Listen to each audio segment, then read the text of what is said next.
Hello बच्चों, जैसी जागरण classes में आप सभी का स्वागत है। जैसा कि हम लोग कक्षा 9वीं की मैथ पढ़ रहे थे और आज हम लोग अध्याय 7 में त्रिभुज के बारे में पढ़ेंगे।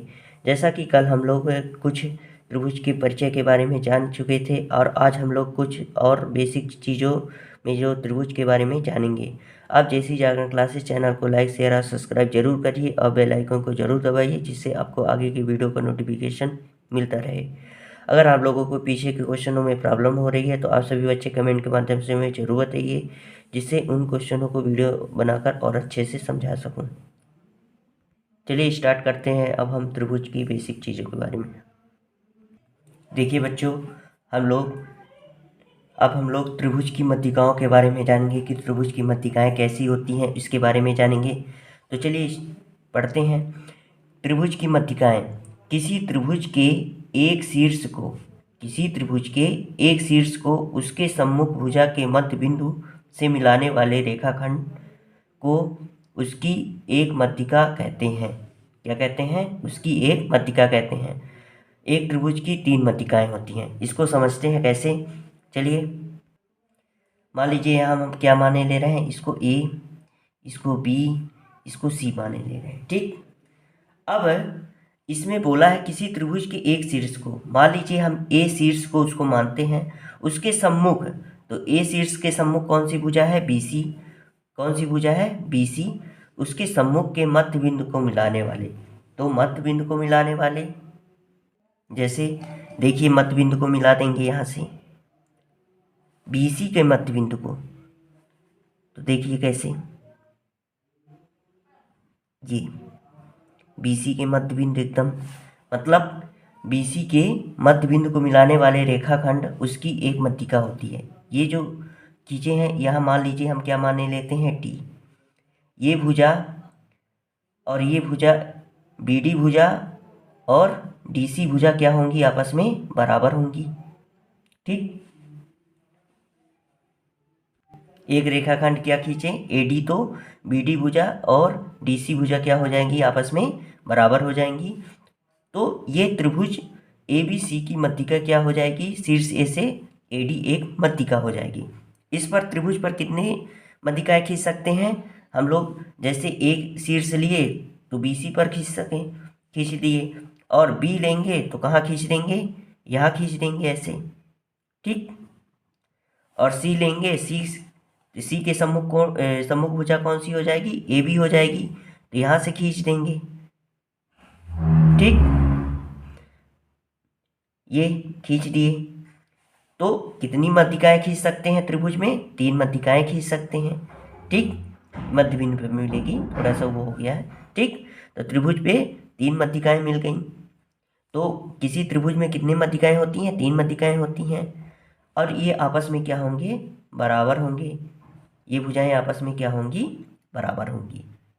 तो आप लोगों को त्रिभुज की मध्यिकाएं समझ में आ गई बच्चों। ठीक, इसमें देखिए रेखाखंड एडी जो भुजा बीसी के मध्य बिंदु डी को सम्मुख शीर्ष ए से मिलाता है, तो ये त्रिभुज की क्या हो जाएगी? मध्यिका हो जाएगी। ठीक, चलिए अब हम लोग त्रिभुज के शीर्ष लंब के बारे में जान लेते हैं। देखिए बच्चों, त्रिभुज के शीर्ष लंब किसी त्रिभुज के एक शीर्ष से उसके सम्मुख भुजा पर खींचे गए लंब को त्रिभुज का एक शीर्ष लंब कहते हैं। एक त्रिभुज के 3 शीर्ष लंब होते हैं। ठीक है, इसको समझते हैं कैसे। मान लीजिए ये त्रिभुज है, एबीसी त्रिभुज है, उस पर शीर्ष लंब डालना है। क्या डालना है बच्चों? शीर्ष लंब डालना है। तो शीर्ष लंब एकदम जैसे लंब डालते हैं, किसी रेखा पर लंब डालते हैं, वही वैसे ही करना है। तो यहाँ से यहाँ एक लंब डाल देंगे। ठीक, यहाँ से यहाँ एक लंब डाल देंगे, तो क्या होगा? शीर्ष ए से सीधा ऊर्ध्वाधर नीचे बीसी तक उस पर एक लंबवत क्या डाल देंगे? एक लंब डाल देंगे। क्या डाल देंगे? लंबवत क्या डाल देंगे? एक लंब। तो इसे क्या बोलेंगे? शीर्ष लंब, जिसे क्या के मोल यहाँ क्या लिख देंगे? डी। ठीक, किसी त्रिभुज के एक शीर्ष से उसके सम्मुख, एक शीर्ष से मान लीजिए एक शीर्ष ए को ले लिए, उसके सम्मुख भुजा क्या हो जाएगा? बीसी है, ठीक, क्या है, BC से क्या करेंगे, लंब डालेंगे तो त्रिभुज का ये क्या हो जाएगा, शीर्ष लंब हो जाएगा। AD क्या हो जाएगा, त्रिभुज ABC का शीर्ष लंब होगा। ठीक, कितने शीर्ष लंब खींच सकते हैं ऐसे, देखिए यहाँ शीर्ष लंब में हमेशा कितने डिग्री का कोण बनाएगा, 90 डिग्री का। यहाँ भी कितने डिग्री का, 90 डिग्री का, दोनों साइड 90 डिग्री का। तो मध्यिका में क्या था, एकदम मध्य में लाते थे, पर शीर्ष लंब में ऐसा कोई वो नहीं है, एकदम सीधी रेखा में जैसे भी त्रिभुज बना रहेगा तो हमें सीधी रेखा में ही शीर्ष लंब डालना है। मान लीजिए 20 से डालेंगे तो कैसे होगा, ये देखिए एकदम सीधा, यहाँ कितने डिग्री का कोण बनेगा, 90 डिग्री का। यहाँ से डालेंगे कैसे बनेगा,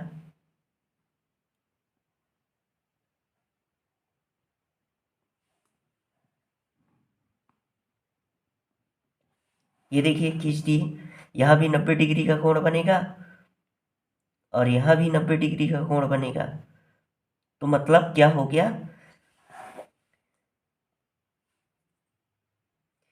एक त्रिभुज में कितने शीर्षलंब होते हैं, 3 शीर्षलंब होते हैं। तो किसी त्रिभुज के एक शीर्ष से उसके सम्मुख भुजा पर खींचे गए लंब को त्रिभुज का शीर्षलंब कहते हैं। तो ठीक है, शीर्ष A से AD शीर्षलंब, B से BE शीर्षलंब और C से CF शीर्षलंब, C से शीर्ष C से AB पर CF शीर्षलंब। ठीक, ये हो गया त्रिभुज के शीर्षलंब। चलिए अब हम लोग अगले उस पर चलते हैं। चलिए बच्चों, अब हम लोग सर्वांग समता के बारे में जान लेते हैं कि क्या है सर्वांग समता। जब कोई दो वस्तुएं समान माप व आकृति की हो तो ऐसी वस्तुएं सर्वांगसम होती हैं। सर्वांगसम का अर्थ है सर्व यानी समान, सभी, अंग यानी अंग, समान यानी ये समता यानी समान। ठीक, तो जब कोई दो वस्तुएं समान माप व आकृति की हों तो ऐसी वस्तुएं सर्वांगसम होती हैं तथा इस संबंध को सर्वांग समता कहते हैं। तो देखिए कैसे, ये मान लीजिए कोई एक वस्तु है, F1 एक वस्तु है, एक F2 एक वस्तु है, F1 वस्तु है, F2 वस्तु है। दोनों को अगर उठा के एक के ऊपर रखेंगे तो क्या हो जाएंगे, तो समान माप के होंगे और आकृति एकदम एक ओवरलैप करेगी। ठीक है, तो ये क्या हो जाएंगी, सर्वांग समता होती हैं। तो F1 मान लीजिए F1 एक वस्तु थी, दूसरी वस्तु F2 थी, तो F1 सर्वांग समता का चिन्ह है, 2 लाइन के बाद ऊपर थोड़ा टेढ़ा। ठीक है, तो F2 के बराबर, तो F1 सर्वांग समता F2 की। तो सर्वांग समता क्या होती है, जब कोई दो वस्तुएं समान माप और आकृति की हो तो ऐसी वस्तुएं सर्वांग सम होती हैं तथा इस संबंध को क्या बोलते हैं, सर्वांग समता। ठीक, चलिए अब हम लोग अगले उसमें चलते हैं। देखिए बच्चों, रेखाखंड की सर्वांग समता समझते हैं कि रेखाखंड में कैसे सर्वांग समता होता है। यदि दो रेखाखंडों की लंबाई क्या हो, समान हो, तो वे रेखाखंड क्या होते हैं, सर्वांग सम होते हैं। मान लीजिए AB रेखाखंड, मान लीजिए क्या है, यहाँ 5 सेंटीमीटर का है और CD भी रेखा क्या है, 5 सेंटीमीटर का ही है।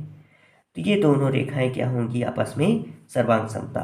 तो कैसे, यदि दो रेखाखंडों की लंबाई क्या हो, समान हो, तो वे रेखाखंड क्या होंगे, सर्वांग सम होंगे। ठीक है, तो AB, देखिए AB सर्वांग सम, AB रेखाखंड सर्वांग सम है CD के रेखाखंड के। ठीक, तो AB सर्वांग सम है क्योंकि दोनों की लंबाई क्या है, समान है। अगर AB रेखाखंड को CD रेखाखंड के ऊपर रख देंगे तो एकदम बराबर में दिखेंगी, ओवरलैप करेंगी। ठीक है, तो AB सर्वांग सम होगा CD के।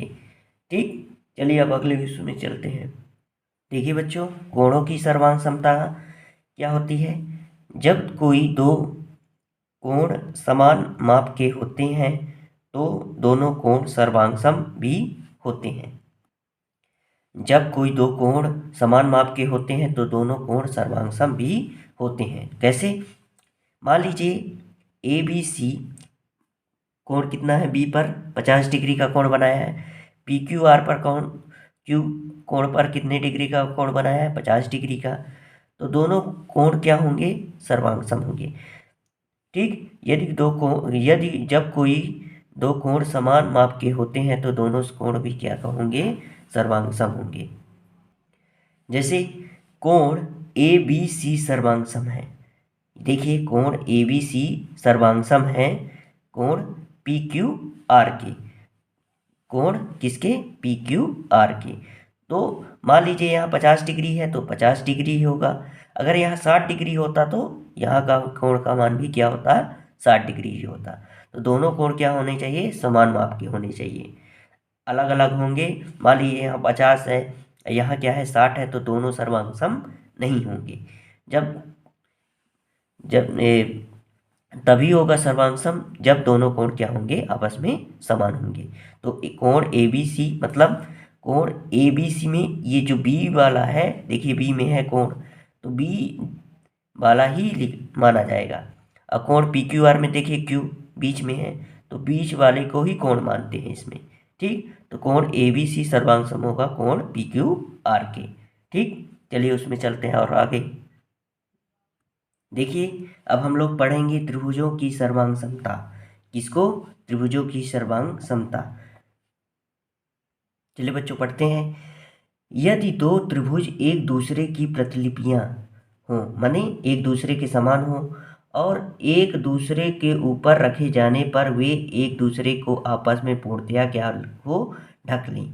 ठीक, जैसे हमारी ये जो है उंगली है, इस उंगली पर हम क्या कर देते हैं, अपनी दूसरी उंगलियों को रख देते हैं, दूसरे हाथ की उंगलियों को, तो आपस में क्या हो जाएंगे, ये आपस में क्या हो जाएंगे, सर्वांग सम हो जाएंगे। ऐसे ही ये त्रिभुज है ए बी सी त्रिभुज, पी क्यू आर जो त्रिभुज बना है, जब ये ए बी सी त्रिभुज को पी क्यू आर त्रिभुज में हम रख देंगे तो ये आपस में क्या हो जाएंगे, एक दूसरे के ऊपर क्या हो जाएंगे, ढक जाएंगे, आपस में क्या हो जाएंगे, ढक जाएंगे। तो ये दोनों त्रिभुज क्या हो जाएंगे, सर्वांग सम हो जाएंगे। क्या हो जाएंगे, सर्वांग सम। चलिए इसको समझते हैं। तो यहाँ क्या लिख सकते हैं हम, त्रिभुज, क्या लिख सकते हैं, त्रिभुज ए बी सी सर्वांग सम है त्रिभुज पी क्यू आर की। ठीक, त्रिभुज ए बी सी सर्वांग सम हो गया पी क्यू आर की। ठीक, ये सर्वांग सम का चिन्ह है ये वाला। ठीक, तो त्रिभुज ए बी सी सर्वांग सम है त्रिभुज पी क्यू आर की। चलिए और अच्छे से आगे जानेंगे सर्वांग समता के बारे में।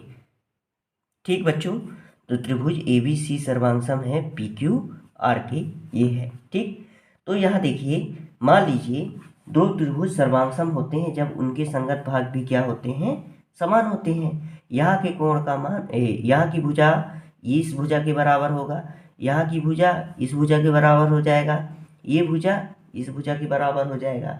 तो हम समझते हैं इसमें बहुत सारी चीज बराबर होंगी, तो इसको समझते हैं कैसे। देखिए इसमें मान लीजिए हम लिखते हैं संगत शीर्ष, संगत शीर्ष भी होंगे, भुजा भी होंगी, कोण भी होंगे इसमें। तो चलिए पहले लिखते हैं संगत, संगत शीर्ष,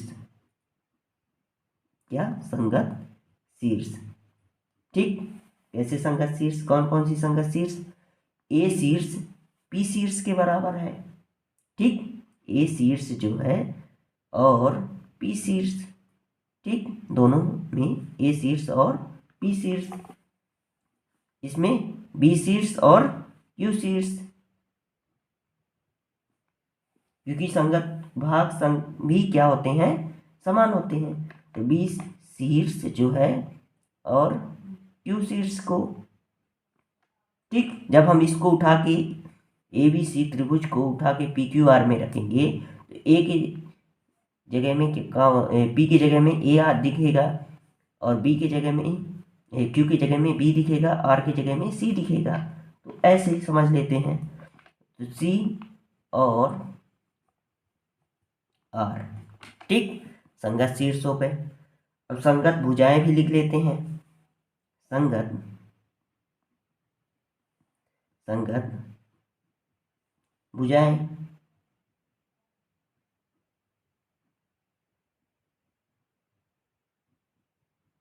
संगत भुजाएं कैसे? ए बी भुजा है, ए बी जो भुजा है किसके बराबर हो जाएगा? मतलब ए बी और पी क्यू, पी क्यू भुजा की। ठीक। और बी सी, जो बी सी है किसके? क्यू आर के, बी सी और क्यू आर। ठीक। सी ए। ठीक। क्या लिख देंगे? या ए सी मान लेते हैं, ए सी और किसके?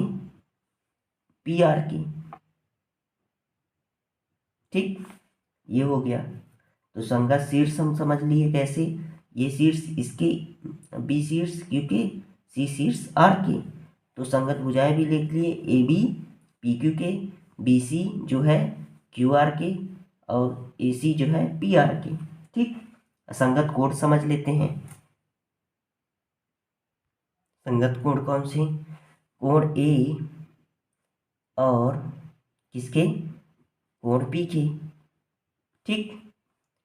कोण बी और कोण बी और किसके? कोण क्यू के। कोण सी और किसके? कोण आर के। ये आपस में संगत को क्या होंगे? बराबर होंगे। ठीक है, क्या होंगे? बराबर होंगे। तो ठीक, ये अभी हम ये जानेंगे कि संगत शीर्ष क्या होते हैं, संगत भुजाएं क्या होंगी, संगत कोण क्या होंगी। ये चीज़ अभी हम लोग जाने हैं। अब चलिए हम लोग समझते हैं त्रिभुजों की सर्वांग समता के प्रतिबंध। प्रतिबंध। ठीक। चलिए उसको भी कर लेते हैं, समझते हैं। देखिए बच्चों, त्रिभुजों की सर्वांग समता के प्रतिबंध। पहला क्या है? भुजा भुजा भुजा, मतलब साइड को इंग्लिश में क्या बोलेंगे? साइड साइड साइड सर्वांग समता। भुजा भुजा भुजा सर्वांग समता या साइड साइड साइड सर्वांग समता। दूसरा क्या होता है? भुजा कोण भुजा, मतलब साइड एंगल साइड सर्वांग समता। ठीक। तीसरा क्या होता है? कोण भुजा कोण, एंगल साइड एंगल सर्वांग समता। समकोण त्रिभुजों में आर एच एस सर्वांग समता। ठीक है बच्चों, चलिए अब हम लोग पहला नंबर समझते हैं, भुजा भुजा भुजा एस एस आर सर्वांग समता। ठीक। ठीक बच्चों, भुजा भुजा भुजा सर्वांग समता माने साइड साइड साइड सर्वांग समता। ठीक। इंग्लिश में क्या बोलेंगे? साइड साइड साइड सर्वांग समता। तो देखिए इसमें कैसे, एक त्रिभुज की तीनों भुजाएं क्रमशः, एक त्रिभुज की तीनों भुजाएं क्रमशः किसी दूसरे त्रिभुज की संगत भुजाओं के क्या हो? बराबर हो। तो दोनों त्रिभुज क्या होंगे? आपस में सर्वांग सम, सर्वांग समता, सर्वांग सम होंगे। ठीक, होते हैं। ठीक, कैसे समझते हैं इसको? देखिए यहाँ ए बी सी और क्या दिया है? पी क्यू आर हमें क्या दे दिया है? सर्वांग सम दे दिया है। ए क्या दे दिया है? त्रिभुज दे दिया है। ए बी सी और पी क्यू आर क्या दे दिया है? हमें त्रिभुज दे दिया है। ठीक। तो इसमें हम कैसे जानेंगे कि ये भुजा भुजा भुजा सर्वांग सम है?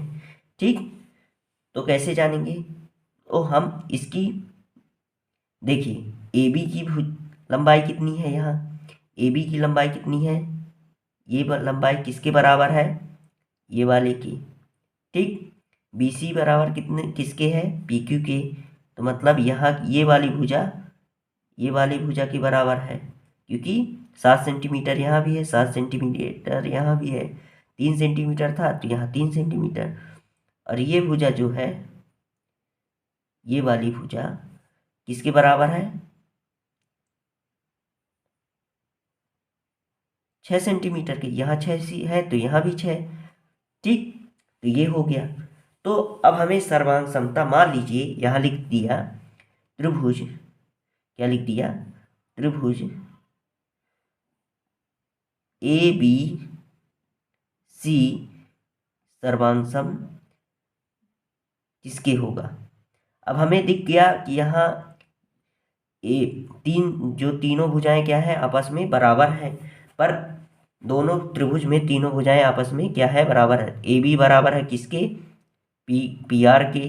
बी सी बराबर किसके है, पी क्यू के। और सी ए बराबर किसके है, आर क्यू के।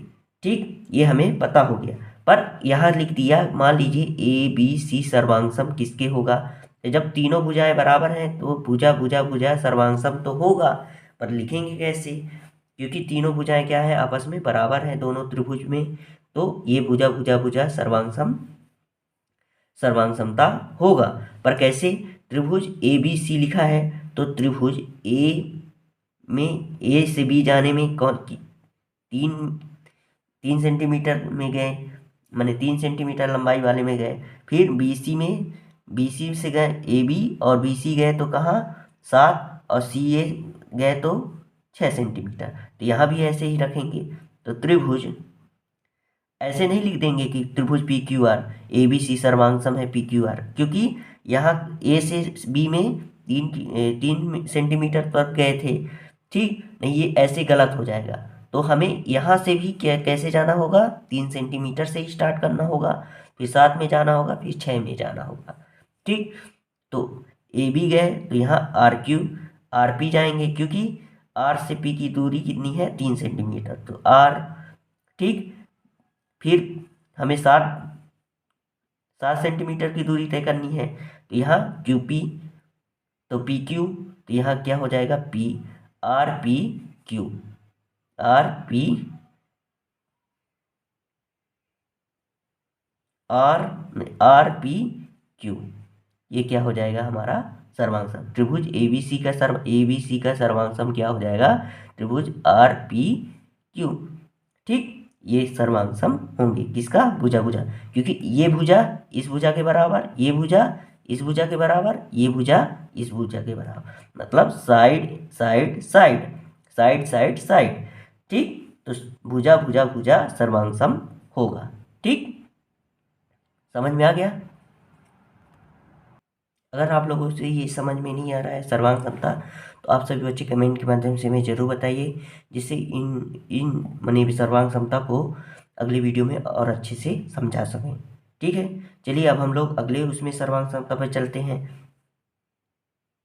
देखिए बच्चों, भुजा कोण भुजा सर्वांग समता मतलब साइड एंगल साइड, एस का मतलब हो गया साइड एंगल साइड। तो इसको भी समझ लेते हैं।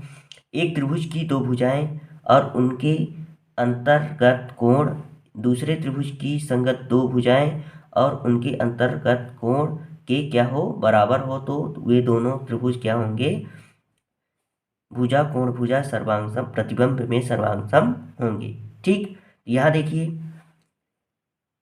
ए बी सी एक त्रिभुज है और डी ई एफ एक त्रिभुज है।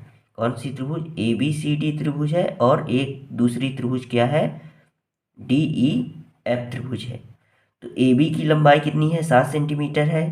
तो यहाँ भी डी सी, इसमें क्या होना चाहिए, एक दो भुजा क्या होनी चाहिए, समान होनी चाहिए, और एक कोण होनी चाहिए समान। नाम से ही पता चल रहा है, भुजा कोण भुजा, मतलब एक दो भुजाएं आपस में क्या होनी चाहिए, समान होनी चाहिए। दो भुजाएं अलग अलग समान होनी चाहिए, और कोण एक समान होना चाहिए। तो अब ये सर्वांग समता हो जाएगा। तो इसमें देखेंगे तो एक भुजा ये जो है ए बी जो भुजा है 7 सेंटीमीटर का, तो डी ई भी भुजा क्या है, 7 सेंटीमीटर का है। ठीक, बी सी भुजा जो है 8 सेंटीमीटर का, कितने सेंटीमीटर का, 8 सेंटीमीटर का है। तो ये भी भुजा क्या है, ई एफ यहाँ 8 सेंटीमीटर का है। और यहाँ बी कोण बी जो है 50 डिग्री का है। यहाँ कोण ई भी क्या है, 50 डिग्री। मतलब दो भुजाएं क्या है, इस त्रिभुज में भी, पहली वाली त्रिभुज में दो भुजाएं बराबर है, एक कोण, इसमें भी क्या है, दूसरी वाली त्रिभुज में दो भुजाएं बराबर है और एक कोण। देखिए ए बी भुजा बराबर है किसके, डी के, और बी सी भुजा बराबर है ई एफ के, और एक कोण बी बराबर है ई के। तो भुजा कोण भुजा सर्वांग सम होंगे। क्योंकि दोनों त्रिभुज में भुजाएं क्या है, आपस में बराबर हैं। तो सर्वांग समता कैसे लिखेंगे समझते हैं।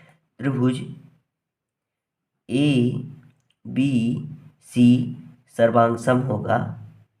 देखिए ए बी सी, तो ए से बी की दूरी में क्या है 7 सेंटीमीटर से लेंगे, तो यहाँ क्या लेंगे डी ई, फिर बी सी।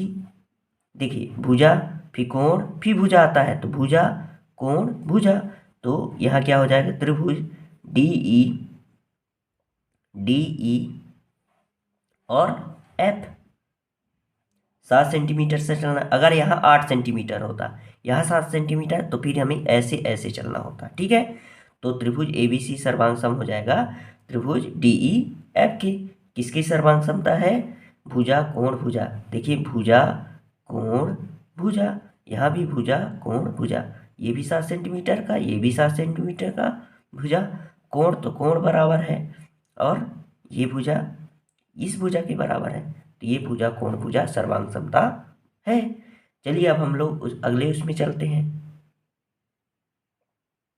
देखिए बच्चों अगला कौन सा सर्वांग समता आ गया, कोण भुजा कोण। अभी क्या पढ़े थे, भुजा कोण भुजा। अब इसमें क्या है, कोण भुजा कोण, मतलब एंगल साइड एंगल सर्वांग समता।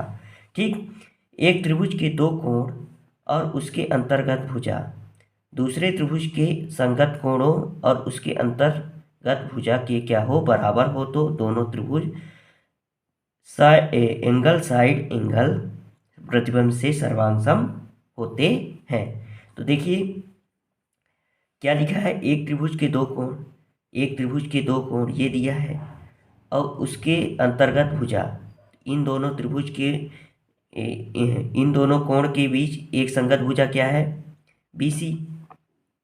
ठीक, और इस त्रिभुज में दूसरे त्रिभुज के संगत कोण, ये संगत कोण जो है देखिए यहाँ ये कोण और उसके अंतर्गत भुजा बराबर हो, तो कैसे देखेंगे बराबर। देखिए ये बी जो भुजा है, सॉरी कोण है, बी जो कोण है किसके, कौन से कोण के, दूसरे त्रिभुज में कौन सा कोण में, कोण ई के बराबर है। और एक सी जो कोण बना है 30 डिग्री का, ये इसमें भी क्या है, सॉरी बच्चों यहाँ मिस प्रिंट हो गया था। ठीक, तो यहाँ क्या होगा, देखिए सी जो है ये कोण, ये दोनों कोण के बराबर होगा, सी ई एफ के और बी जो है ई के। और ये भुजा जो है, ये जो भुजा कौन सी भुजा के, BC भुजा जो है EF भुजा के बराबर होगा। ठीक, तो देखिए तो दो कोण भुज समान है दोनों त्रिभुज में, ये कोण इससे समान है, ये कोण इससे समान है, और भुजा कौन सा, जो कोण बना रहा है, दोनों कोण बना रहा है, उसके अंतर्गत जो भुजा आती वो भुजा, ये वाले त्रिभुज में भी जो कोण बना रहा है उसके अंतर्गत जो भुजा है, तो आपस में क्या है बराबर है। ये भुजा इस भुजा के बराबर है, तो दोनों क्या हो जाएगा, दोनों त्रिभुज क्या हो जाएंगे एंगल साइड एंगल। एंगल माने कोण भुजा कोण, कोण भुजा कोण, तो क्या हो जाएगा angle side angle, angle side angle, दोनों भुजा क्या हो जाएगा, कौन सा सर्वांग समता हो जाएगा, कोण भुजा कोण सर्वांग समता हो जाएगा। मान लीजिए अब लिख दिया यहाँ, मान लीजिए यहाँ लिख दिया त्रिभुज ABC सर्वांग सम है किसके, तो कैसे लिखेंगे, देखिए ABC है, तो A से B में हम जाते हैं तो कितने डिग्री का कोण बना रहा है यहाँ 60 डिग्री का, तो ऐसे नहीं लेंगे DEF नहीं लेंगे, क्योंकि DEF जाएंगे तो कितने डिग्री का कोण बना रहा है यहाँ 30 डिग्री का, पर हम AB जा रहे हैं तो कितने डिग्री का बना रहा है 60 डिग्री का, तो हमें DE लेना पड़ेगा, F नहीं लेना पड़ेगा, क्या लेना पड़ेगा DE। तो यहाँ लिख देंगे त्रिभुज DE फिर एफ में यहाँ ए से बी गए तो 60, फिर सी पहुँचे 30, तो यहाँ डी ई और एफ हो जाएगा, तो डी ई एफ, तो ये त्रिभुज ए बी सी सर्वांग सम होगा त्रिभुज डी ई एफ के। ठीक, जैसा पहले वाला त्रिभुज लेंगे माने ए बी सी डी लिखेंगे इसमें त्रिभुज ए बी सी, वैसे इसको भी लिखना पड़ेगा तभी सर्वांग सम होंगे। अगर उल्टा लिख देंगे तो अब सर्वांग समता नहीं दर्शाएगा। ठीक है, चलिए अगले उस पर चलते हैं। देखिए बच्चों, अगला समकोण त्रिभुजों में RHS सर्वांग समता। ठीक है, यदि किसी समकोण त्रिभुज का कर्ण, ये देखिए समकोण त्रिभुज है दोनों, इसका कर्ण मतलब यहाँ का कर्ण और एक भुजा ये वाली भुजा क्रमशः ये वाली भुजा किसी दूसरे समकोण त्रिभुज के, ये किसी दूसरे समकोण त्रिभुज के कर्ण और एक भुजा, कर्ण क्या है इसमें ये वाला होता है, सबसे बड़ी भुजा होती है इसमें कर्ण, समकोण त्रिभुज में सबसे बड़ी भुजा को ही कर्ण मानते हैं, तो ये भुजा और एक भुजा ये भुजा ठीक के बराबर हो। देखिए ए बी भुजा किसके RP के बराबर है और AC जो भुजा है RQ के बराबर है। ये भी 5 सेंटीमीटर, ये भी 5 सेंटीमीटर, ये भी 3 सेंटीमीटर, ये भी 3 सेंटीमीटर। असमकोण त्रिभुज है क्योंकि ये 90 डिग्री का यहाँ क्या बना रहा है, कोण बना रहा है, तो ये क्या हो जाएगा, समकोण त्रिभुज ही है। तो अब ये हमें तो पता हो गया RHS क्या क्या होना चाहिए। RHS के लिए क्या होना चाहिए, कर्ण बराबर हो और एक भुजा हो और वो क्या हो, त्रिभुज जो बना हो वो समकोण का हो। तो समकोण का त्रिभुज हो और कर्ण बराबर हो दोनों के, और भुजा भी क्या हो, एक भुजा क्या होनी चाहिए, कोई सी भी एक भुजा बराबर होनी, यहाँ की भी हो सकती है। ठीक, तो कोई भी हो सकती है। तो कैसे लिखेंगे इसमें सर्वांग समता, मान लीजिए इसमें आ गया त्रिभुज ABC सर्वांग सम है किसके, तो कैसे लिखेंगे, ABC गए हैं, A से B गए हैं तो 3 सेंटीमीटर से गए हैं, तो यहाँ कैसे जाएंगे, PQR लिख सकते हैं, नहीं लिख सकते हैं, P से Q क्या कोई सेंटीमीटर दिया है, नहीं दिया है, तो कहाँ से दिया है, RP, देखिए RP 3 सेंटीमीटर, जैसे इसमें जाएंगे वैसे इसमें भी जाना पड़ेगा, तो त्रिभुज नहीं गलत हो जाएगा, तो त्रिभुज RP फिर BC गए थे ABC, तो यहाँ देखिए RP गए और फिर यहाँ चले जाएंगे PQ, क्योंकि यहाँ भी नहीं लिखा है और यहाँ भी नहीं लिखा है, तो यहाँ क्या हो जाएगा Q। तो त्रिभुज ABC सर्वांग सम होगा त्रिभुज RP Q के। PQR लिख देते तो ये हमारा सर्वांग समता नहीं दर्शाता। ठीक, तो समकोण त्रिभुज में RHS सर्वांग समता भी हम लोग जान चुके हैं। तो आज से ये क्या हो गया, बेसिक चीज़ क्लियर हो गया, कंप्लीट हो गया। अब हम लोग कल से प्रश्नावली स्टार्ट करेंगे। ठीक है, चलिए आज के लिए बस इतना ही बच्चों। अगर आप लोगों से ये सभी नहीं बन रहे हैं तो आप सभी बच्चे कमेंट के माध्यम से मुझे जरूर बताइए, जिससे उन क्वेश्चनों को वीडियो बनाकर और अच्छे से समझा सकूँ। चलिए आज के लिए बस इतना ही। आप जैसी क्लासेस चैनल को लाइक शेयर और सब्सक्राइब जरूर करिए और बेल आइकन को जरूर दबाइए, जिससे आपको आगे के वीडियो का नोटिफिकेशन मिलता रहे। चलिए बच्चों आज के लिए बस इतना ही। जय हिंद, जय भारत।